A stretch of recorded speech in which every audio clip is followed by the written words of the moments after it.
Hello my dear student, last lecture में हमने solution के कुछ इंफॉर्मेशन, कुछ बेसिक पार्ट पढ़ा था। उसको एक बार 5 मिनट में रिवाइज कर लेते हैं। सबसे पहले हमने क्या पढ़ा था कि सॉल्यूशन दो कंपोनेंट से बनता है। एक कंपोनेंट कौन सा? सॉल्वेंट। दूसरा कौन सा? सोल्यूट। सॉल्वेंट की क्वांटिटी हमेशा सॉल्यूशन में कैसे रहती है? मेजर। और सोल्यूट की कैसे रहती है सॉल्यूशन में? Minor quantity. बराबर है। सॉल्वेंट प्लस सोल्यूट से अपने को क्या मिलता था? सॉल्यूशन। ठीक है, तो यहाँ पर इसके बाद हमने 3 टाइप के सॉल्यूशन देखे। फर्स्ट कौन सा देखा था? True solution, second colloidal solution and third suspension solution. True solution में जो पार्टिकल साइज थी वो कितनी थी? 0.1 नैनोमीटर से लेके 1 नैनोमीटर। कोलाइडल सॉल्यूशन में कितनी पार्टिकल साइज थी? 1 नैनोमीटर से लेके 1000 नैनोमीटर। और जो सस्पेंशन सॉल्यूशन था उसके अंदर पार्टिकल साइज कितनी थी? Above 1000 nanometre. इसमें से जो ट्रू सॉल्यूशन था वो नेचर में कैसे था? होमोजेनियस। और जो कोलाइडल और सस्पेंशन सॉल्यूशन है वो नेचर में कैसे थे? हेटेरोजेनियस। ये सारी बातें हमने लास्ट लेक्चर में की थी। ओके, उसी के साथ साथ हमने देखा था कि ये जो तीन हमने जो सॉल्यूशन बनाए उसके अंदर जो सॉल्वेंट इस्तेमाल किया था वो कौन सा था? वाटर। तो इसके बेसिस के ऊपर हमने कंक्लूजन लगाया water is an universal solvent. Why? Because 90% solution prepare in their water. कितना हमने देखा था। और एक बात हमने देखी थी कि जो सॉल्यूशन हम वाटर में बनाते हैं उसे हम क्या बोलते हैं? Acquired solution. और जो सॉल्यूशन हम वाटर में बना नहीं पाते उसे हम क्या बोलते हैं? Non acquired solution. क्या लिखेंगे? Non acquired solution. ठीक है, उसी के साथ साथ हमने पूरे कंप्लीट पढ़ा था सोल्युबिलिटी के बारे में। और सोल्युबिलिटी का फर्स्ट कंसेप्ट हमने क्या उठाया था? क्या उठाया था? Solid in a liquid. Solid in a liquid. तो वहां पर हमने क्या देखा था कि सबसे पहले अपने को अमाउंट ऑफ सॉलिड लेना है। अमाउंट ऑफ सॉलिड किसमें रहेगा? ग्राम में। उसको क्या करना है? डिसॉल्व करना है। किसमें करना है? सॉल्वेंट में। और सॉल्वेंट की क्वांटिटी कितनी होनी चाहिए? 100 ग्राम। ये हमने देखा था। उसी के साथ साथ उसके ऊपर कौन कौन से फैक्टर अफेक्ट करते हैं ये भी देखा था। फर्स्ट फैक्टर कौन सा था? अपना था nature of solute and solvent. Second कौन सा था? टेम्परेचर। थर्ड कौन सा था? अपना कॉम्प्लेक्स फॉर्मेशन। और सबसे लास्ट वाला जो हमने जो फैक्टर देखा था वो फैक्टर कौन सा था?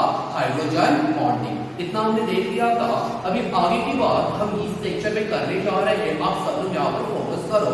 देखो, नेक्स्ट हम देखने वाले हैं solubility of liquid in a liquid.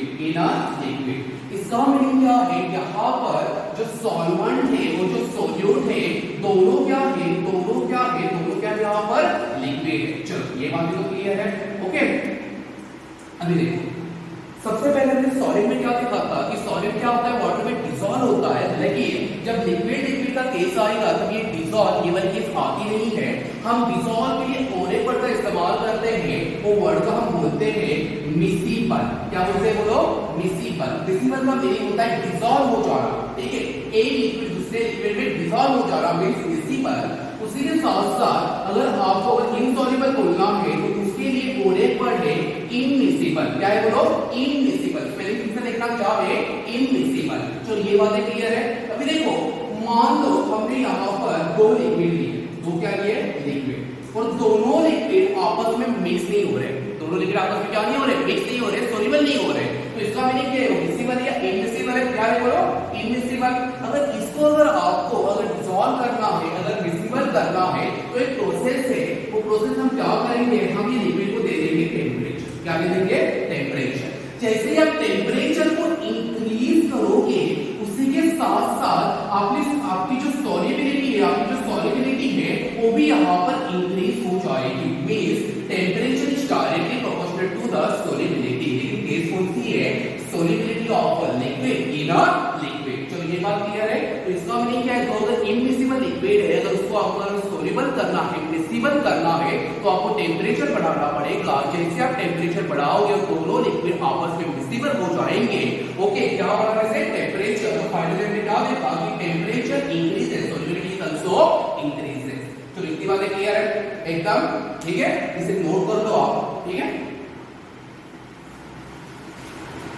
अगर आपका नोट हुआ तो हम आगे का कंटेंट स्टार्ट करते हैं। नेक्स्ट हमारा कंटेंट है solubility of a gas, solubility of a gas in a liquid, in a liquid। यहाँ पर आप एक बात गौर कर रहे हो, जैसे कि मैं आपको लास्ट लेक्चर में बता रहा था कि solubility के बारे में सिंपल सी अपने को सॉल्वेंट क्या रखना है, लिक्विड, ठीक है। यहाँ पर ये सॉल्वेंट क्या है, लिक्विड। और हमने क्या पढ़ा था कि सोल्यूट में भी यहाँ पर सॉलिड भी हो सकता है, में भी यहाँ पर लिक्विड भी हो सकता है, और में भी यहाँ पर गैस भी हो सकता है। तो सॉलिड के बारे में हमने फर्स्ट लेक्चर में पढ़ा था, ओके। लिक्विड के बारे में अभी हमने पढ़ा, और अभी हम क्या पढ़ने जा रहे हैं, गैसियस के बारे में। चलो ये गैसियस के बारे में पढ़ लेते हैं, सबसे इंपॉर्टेंट कंटेंट है ये।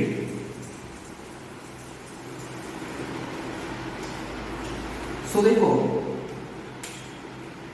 कोई पर्टिकुलर लिक्विड है, वो लिक्विड में क्या करना है, आपको गैस को डिसॉल्व करना है। गैस को क्या करना है, डिसॉल्व। गैस तो अपने आप डिसॉल्व नहीं होगी, उसके लिए कुछ ना कुछ वहां पर फंडे तो अप्लाई करने पड़ेंगे। तो फंडा क्या है, प्रेशर को इंक्रीज करो। क्या करते, प्रेशर को इंक्रीज। ये अपना कंटेनर, इसके लिए पर्टिकुलर लिक्विड है और यहाँ से हम गैस पास कर रहे हो, गैस डायरेक्टली अंदर सोल्यूबल नहीं होएगी, इसके लिए अपने को टेम्परेचर इंक्रीज करना पड़ेगा, सॉरी इसके लिए अपने को प्रेशर इंक्रीज करना पड़ेगा, ओके।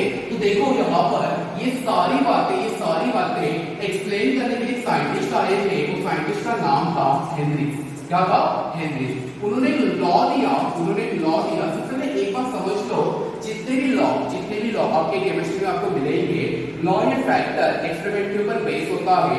लॉ कोई भी थ्योरेटिकल पार्ट नहीं होता, लॉ मींस एक्सपेरिमेंटल पार्ट। तो हेनरी ने एक्सपेरिमेंट किया, उन्होंने वहां से कंक्लूजन निकाला, उन्होंने कहा कि solubility of a gas in a liquid, solubility of a gas in a liquid is directly proportional to the pressure, तो देखो अपने यहाँ पर प्रेशर दो टाइप के रहेंगे, एक रहेगा इंटरनल प्रेशर, दूसरा रहेगा एक्सटर्नल प्रेशर। अभी आप ही सोचो, अगर ये लिक्विड है तो लिक्विड के अंदर का जो प्रेशर रहेगा वो क्या रहेगा, इंटरनल, और जो बाहर से अप्लाई करेंगे वो कौन सा रहेगा, एक्सटर्नल। तो सोचो कि यहाँ पर ये अपना कंटेनर है, कंटेनर में एक पर्टिकुलर एक लिक्विड है, ओके। तो इसके अंदर जो गैसेस के मॉलिक्यूल्स है वो आपको इसके अंदर क्या कर रहे हैं, डिसॉल्व कर रहे हैं। तो आप कौन सा प्रेशर लगाओगे, इंटरनल प्रेशर लगाओगे या एक्सटर्नल प्रेशर लगाओगे। इंटरनल मींस अंदर वाला है, और ये है एक्सटर्नल, कौन सा लगाओगे, एक्सटर्नल प्रेशर। तो देखो solubility of a gas in a liquid is directly proportional to the pressure। लेकिन कौन सा प्रेशर अभी हमने पढ़ा, कौन सा प्रेशर, एक्सटर्नल प्रेशर। चलो ये बातें क्लियर है, एकदम ठीक है। अभी देखो solubility of a gas in a liquid, इसे हम S मान लेते हैं। क्या मान लेते हैं, S। क्लियर है, S का मीनिंग क्या है, solubility of a gas in a liquid। अभी क्या बोला है, डायरेक्टली प्रोपोर्शनल, क्या सिंबल होता है ये, ठीक है। और यहाँ पर क्या बोला है, एक्सटर्नल प्रेशर के लिए हम मान लेते हैं P मींस एक्सटर्नल प्रेशर। अगर आपको चाहिए तो आप ऐसे भी लिख सकते हो P करके, प्रेशर कौन सा है, एक्सटर्नल प्रेशर। अभी देखो ये जो प्रोपोर्शनल है, अगर आप यहाँ से प्रोपोर्शनल हटा दिया तो क्या आएगा, इक्वल के बाद में उसका क्या आएगा, कांस्टेंट। तो यहाँ पर कांस्टेंट हम लिखेंगे KH, जिसे देखा क्या लिखा है, KH into PE। अभी देखो यहाँ पर मैंने आपको बोला था, मैंने आपको कि S का मीनिंग क्या है, सोल्युबिलिटी है। S का मीनिंग क्या है बच्चों, सोल्युबिलिटी है। कौन सी सोल्युबिलिटी है, solubility of a gas in a liquid. इतना क्लियर है। उसी के साथ साथ जो PE है, क्या है बोलो, PE है, ये क्या है बच्चों, एक्सटर्नल प्रेशर। क्या है बोलो, एक्सटर्नल प्रेशर। और ये क्या मिला, देखो KH, ये क्या है, कांस्टेंट। कौन सा कांस्टेंट, हेनरीज कांस्टेंट। कौन सा कांस्टेंट, हेनरीज कांस्टेंट। तो KH is equal to Henry's constant, ये सारी बातें क्लियर है एकदम, ठीक है। इतना नोट कर लो,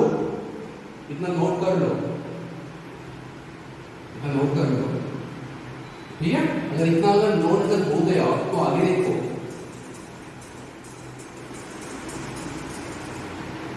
अगर हम लोगों ने स्टैंडर्ड यहाँ पर प्रेशर मान दिया तो स्टैंडर्ड प्रेशर कितना रहेगा, 180 आंकड़े, तो 1 बार, ठीक है।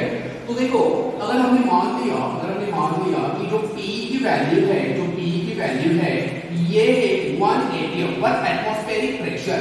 अगर ये 1 एटमॉस्फेरिक प्रेशर अगर हम यहाँ पर पुट करते हैं तो फाइनल इक्वेशन अपने को क्या मिलेगा, S is equal to KH और यही है आपका हेनरीज लॉ, तो इसका मीनिंग अच्छे से समझ लो, जो सोल्यूबिलिटी का यूनिट रहेगा वही सेम यूनिट हेनरीज कांस्टेंट का रहेगा, सोल्यूबिलिटी का यूनिट है मोल पर dm3, क्या है बोलो, मोल पर dm3। तो सिमिलरली इसका भी यूनिट क्या बनेगा, मोल पर dm3, बोलो ये बात क्लियर है एकदम अच्छे से, ठीक है। ओके सो अभी हेनरीज लॉ का हम न्यूमेरिकल कर लेते हैं, ठीक है। तो ये न्यूमेरिकल आपके टेक्स्ट बुक में आपको पेज नंबर 31 के ऊपर मिल जाएगा। ओके तो देखो उन्होंने क्वेश्चन में क्या पूछा है, the solubility of a N2 gas in a water, यानी कि वाटर लिया उसके अंदर क्या डाला, N2 गैस, और वहां पर टेम्परेचर क्या है 25 डिग्री सेल्सियस, आप तो जानते हो कि तो रूम टेम्परेचर है। ओके और उसका प्रेशर कितना है 1 bar is unit of pressure 1 bar. Okay इसकी उन्होंने सोल्युबिलिटी दी है, देखो सोल्युबिलिटी कितनी दी है 6.85 into 10 to the power -4 मोल पर लीटर। और एक बात याद रखना, लीटर और dm3 दोनों का मीनिंग सेम ही होता है, लीटर और dm3 दोनों का मीनिंग सेम ही होता है। ओके और उसी के साथ साथ उन्होंने आपको कैलकुलेट करने के लिए बोला है हेनरीज लॉ कांस्टेंट, और आपको बोला है molarity of N2 gas dissolved in water under atmospheric condition when partial pressure of N2 in atmosphere is 0.75 bar। बहुत शॉर्ट, ये बहुत इजी है। देखो इसे हम सॉल्व करते हैं, सबसे पहले A सॉल्व करते हैं। क्या पूछा है उन्होंने, हेनरीज लॉ कांस्टेंट। अभी हमने फॉर्मूला देखा, क्या सोल्यूबिलिटी का फॉर्मूला होता है, S is equal to क्या होता है बोलो, KH इनटू क्या होता है प्रेशर। ओके तो देखो यहाँ पर अपने को क्या निकालना है, हेनरी लॉ कांस्टेंट मींस ये निकालना है, ठीक है। तो ये निकालना है तो ये कहां पर आएगा, नीचे जाएगा, यहाँ पर क्या होगा डिवाइड, तो अपने को क्या मिलेगा KH is equal to S divided by T। तो देखो सोल्यूबिलिटी की वैल्यू दी है कितनी दी है, देखो 6.85 into 10 to the power -4 मोल पर लीटर। चलो पुट करते हैं value 6.85 into 10 to the power -4 मोल पर लीटर। और यहाँ पर उन्होंने प्रेशर कितना दिया देखो 1 बार, तो डिवाइड बाय 1 बार। तो देखो किसी भी संख्या को 1 से डिवाइड करके आंसर वही आएगा, लेकिन यूनिट में चेंजेस हो जाएंगे। अपने को यहाँ पर क्या मिलेगा 6.85 into 10 to the power -4 मोल पर लीटर। नीचे क्या है देखो डिवाइड में क्या है पर बार। तो ये वैल्यू अपनी देखी KH की, कौन सी वैल्यू बोलो KH means Henry law constant. Okay A तो हो गया, अभी हम B को सॉल्व करते हैं। B में क्या पूछा है, molarity of N2 gas dissolve. जहां पर डिसॉल्व ये वर्ड आपको दिख जाए तो क्या आपको वाटर में अगर डिसॉल्व करना है तो अगर दिख जाए तो सीधा जो सोल्युबिलिटी का ये जो लॉ है, जो फंडा है वहां पर लगा लो। क्या फंडा है, क्या है formula, S is equal to KH into P। KH की वैल्यू अभी फाइंड आउट की है, देखो कितनी है 6.85 into 10 to the power -4 क्या यूनिट है मोल पर लीटर पर बार। ओके और P की वैल्यू दी है, देखो कितना दिया है N2 का 0.75 बार। इसको हम करेंगे इससे मल्टीप्लाई, 0.75 क्या दिया है बार। देखो अभी बार से बार भर गया, सही बात है। तो जब आप 6.85 को 0.75 से जब आप मल्टीप्लाई करोगे तो आंसर आएगा 5.138। यहाँ पर कितना बचा 10 to the power -4 और क्या बचा मोल पर लीटर। तो ये आपकी निकली यहाँ से सोल्यूबिलिटी, यानी कि सोल्यूबिलिटी, और ये यहाँ से आपका क्या निकला हेनरीज लॉ कांस्टेंट। बहुत क्लियर है, बहुत इजी। चलो भी हेनरीज लॉ के न्यूमेरिकल नंबर 2 की ओर बढ़ते हैं। ओके ये बहुत ही इजी न्यूमेरिकल है। देखो क्या पूछा है उन्होंने, the Henry law constant of methyl bromide CH3Br is 0.159 मोल पर लीटर पर बार। आपको भी ये तो यूनिट समझ में आया रहेगा, ये यूनिट किसका रहेगा, हेनरीज कांस्टेंट का। ठीक है। उन्होंने क्या बोला, ये किसके ऊपर है, रूम टेम्परेचर। बाद में वो पूछ रहे हैं what is the solubility of methyl bromide in water at 25 degree Celsius and pressure of 130 millimetre of mercury. तो देखो इसे सॉल्व करने का तरीका कैसे है। सबसे पहले हम लोग लिखेंगे अपना लॉ। कौन सा लॉ बोलो, अकॉर्डिंग टू हेनरीज लॉ। क्या था बोलो, S is equal to KH into P। सही बात है। उन्होंने KH की वैल्यू दी है, कितनी वैल्यू दी है देखो, KH की 0.159 मोल पर लीटर पर बार। ठीक है, ये क्लियर है। उसी के साथ साथ उन्होंने प्रेशर दिया है, देखो प्रेशर कितना दिया है, 130 मिलीमीटर ऑफ मर्क्यूरी। अभी देखो 130 मिलीमीटर ऑफ मर्क्यूरी आपने लास्ट वाले केस में देखा रहेगा कि जो प्रेशर था बार में था, यहाँ पर इसमें दिया है मिलीमीटर ऑफ मर्क्यूरी। कुछ ना कुछ अभी कन्वर्जन करना है, तो देखो ये कन्वर्जन क्या करना है।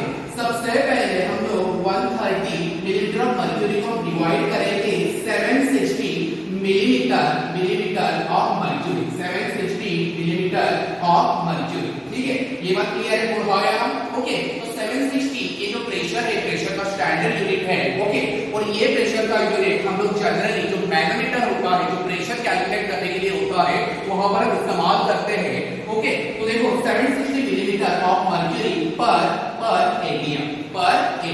अभी देखो मिलीमीटर ऑफ मर्क्यूरी से ये अपना कैंसिल हो जाएगा। तो इसे जब आप डिवाइड करोगे तो इसका आंसर 0.173 क्या हो जाएगा, यहाँ पर एटीएम इतना आ जाएगा।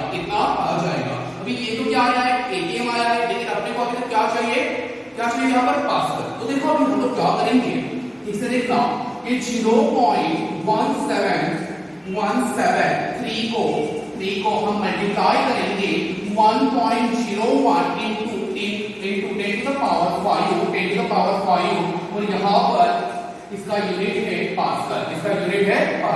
अभी देखो जब आप इसको जो मल्टीप्लाई करोगे, अगर आप इसको 1 भी मान देते हो तो भी आंसर वही आएगा 0.173, और यहाँ पर ये जब मल्टीप्लाई होकर कितना मिलेगा 0.173 10 to the power 5 पास्कल। चलो ये बात क्लियर है। तो यहाँ से अपना निकला प्रेशर। ओके, तो देखो दो वैल्यू अपने पास है, एक KH की वैल्यू और यहाँ पर गिवन दी है, और अभी हमने क्या निकाला, प्रेशर निकाला। प्रेशर को सबसे पहले हमने किसमें कन्वर्ट किया, एटीएम में। एटीएम का कन्वर्ट हमने किसमें किया, पास्कल में। ठीक है, अभी क्या करना है, जो हेनरीज लॉ है उसके अंदर ये सारे वैल्यूज पुट करने हैं। सो S is equal to KH into P। KH की वैल्यू कितनी है, देखो KH की वैल्यू कितनी है, ओके 0.159 मोल पर लीटर पर बार। बोलो क्लियर है एकदम, ठीक है। सॉरी, ये यूनिट बार में आएगा, ओके। मल्टीप्लाई बाय अभी हमने वैल्यू निकाली कितनी, 0.173 into 10 to the power 5 into 10 to the power 5, ये क्या आएगा, बार आएगा। बार से बार कैंसिल हो जाएगा। तो जब इसको आप मल्टीप्लाई करोगे तो इसका आंसर आएगा 0.275 क्या बचा यहाँ पर, मोल पर लीटर। तो ये निकला आपकी सोल्युबिलिटी। देखो एकदम सिंपल था।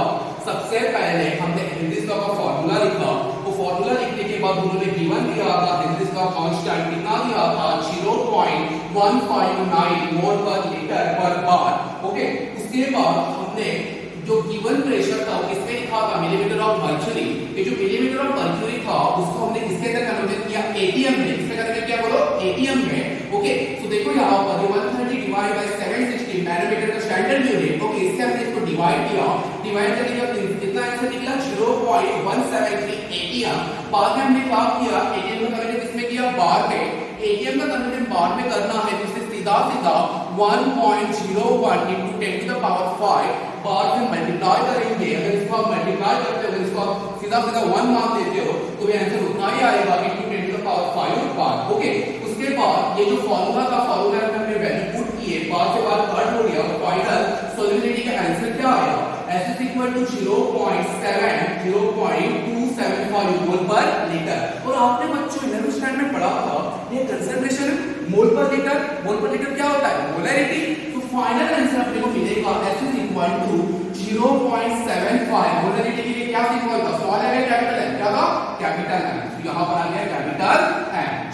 इतनी बातें क्लियर एकदम, ठीक है ओके। तो ये सारे नोट्स अपने पास जो भी आपकी जो कॉपी है उसके अंदर लिख दो, ठीक है। अगर कुछ भी अगर डाउट है कमेंट सेक्शन में पूछ सकते हो, ओके थैंक यू।